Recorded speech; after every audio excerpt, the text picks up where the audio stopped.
The English word matrix goes back to an etymological trinity based in the Latin language: matter, mother, and womb. The vagina is the matrix itself. The sex act is a satanic ritual that forces sentient innocents to bear witness to this hellscape, because the womb is a portal whereby spiritual incarnation is made possible. We call the female gender of our species a woman because she is a womb man. She is the portion of mankind that bears the womb. There is a level of hypocrisy, therefore, when the able-bodied heterosexual man with his libido proclaims that he is anti-matrix, while at the same time, we all know he has one thing on his mind, and he'll do anything to stick his you-know-what inside of a you-know-what, because the Matrix has him. Oh yes, the Matrix is a woman, and she's got him by the balls, and she leads him by the short and curlies. We can observe this when he has nothing but admiration to the female of his organism, because he will stop at nothing to fuck her. I believe that horniness is an implant that makes the continuation of the survival of the simulation not a probability, but an obligatory absolute. The formulaic procedure is thus: 1. The want for vagina, horniness. 2. The obtainment of vagina and the ejaculation therein. 3. The process of pregnancy. And 4. Welcome to the world, blank. I am your mother, you come from my womb, and welcome to the world of matter called Earth. You know something?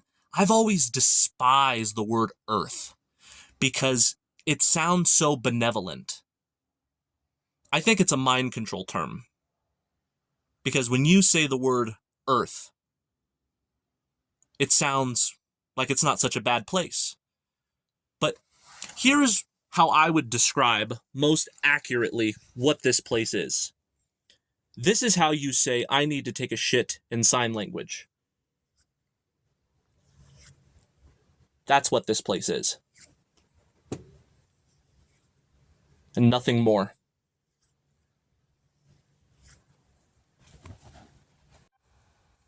The real Matrix is a slit wrapped in silk called pantyhose.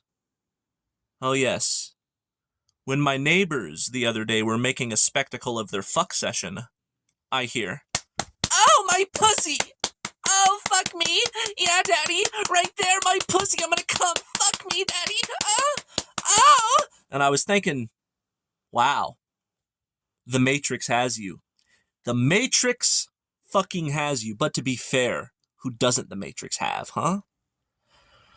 Whenever you see men constantly staring at their phones, swiping left, swiping right, you know the Matrix has them. Whenever you see men with an appendage of the opposite gender attached to them that reeks of perfume, you know the Matrix has them. Just in the same way the Matrix had Neo when he was looking at the woman in the red dress, and then Morpheus said, "Look again," and then it turned into Agent Smith. That is the existential crisis of the modern world of man. And women know it. Women know what's between their legs is the most powerful thing in the world.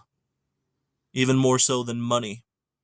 Even more so than power. Because the reason why a man wants to have power and to have money is so it will attract pussy. That is the real goddess of this world.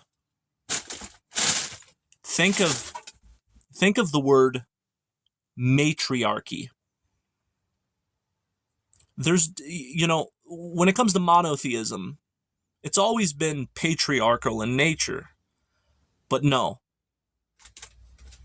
The real higher power of this matrix is reproduction, brought about by the female vagina. There's your matriarchy. There's your matrix. When it comes to the symbolism of so-called sacred geometry, it's no coincidence that if you spread the vagina lips far and wide, it makes a perfect triangle. And does the clitoris not resemble an all-seeing eye? I have probable cause to assume that it's no coincidence that we are being bombarded with all-seeing eyes and pyramids more so than anything else, while at the same time, the matrix is a vagina, and it also is a triangle with what appears to be an all-seeing eye at the top. Of course, I'm not trying to be pornographic as to make people uncomfortable. This is for educational purposes, of course, but let me know what you think in the comment section below, because I honestly don't think that is happenstance. Nothing is haphazard. Everything is deliberate. Symbology is a language, and it's trying to tell you something. If you too, like myself, are fond of slippery things that are penetratable, it means that you are normal and healthy.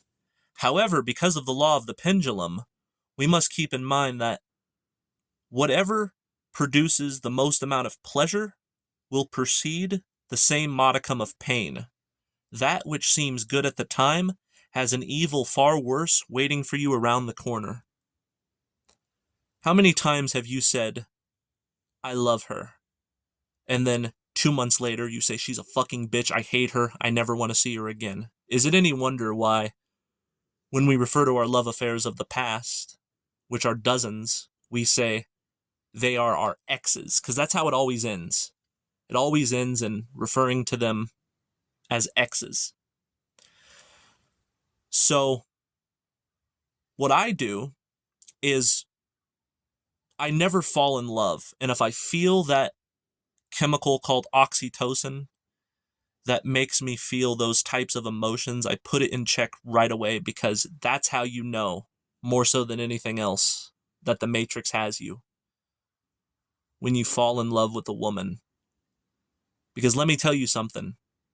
She might be bobbing on your knob, looking up at you, on her knees, telling you what a real man you are, as opposed to her ex-boyfriend Todd, who is a piece of shit, and the one before that, Joseph, oh, he was an even bigger piece of shit, but except for you, you are the chosen one. But what makes you think that 6 months down the road, she's not going to be sucking on many a miscellaneous cock, looking up at them and saying to them what a piece of shit you were?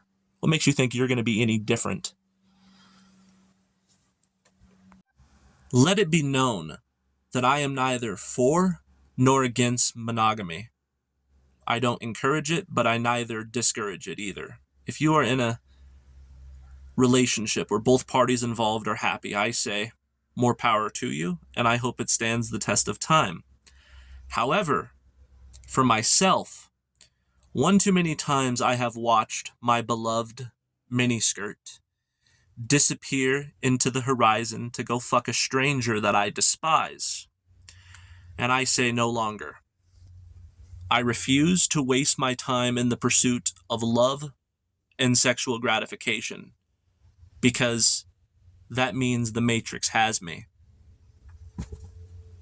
And I'm sick and tired of letting my guard down and becoming vulnerable just to be shat upon. When you make yourself vulnerable, you're going to get shat upon. And I have learned from the school of hard knocks. Oh yes, I have been beaten to oblivion because of this. And I take full responsibility. It's all my fault. There's no more of this those fucking bitches. No, no, no. I was the one that fell in love. I was the one that had high expectations for a future tense that never was meant to be. And I'm glad they're gone because they were a waste of time. And now that they're gone, they're no longer wasting my time. So I say it's a good thing. Good riddance. You crazy fucking bitches, man. And I see you now in my mind's eye. The beast with two backs. The beast with two backs. And I'm glad that I'm not that son of a bitch that's fucking those whores anymore.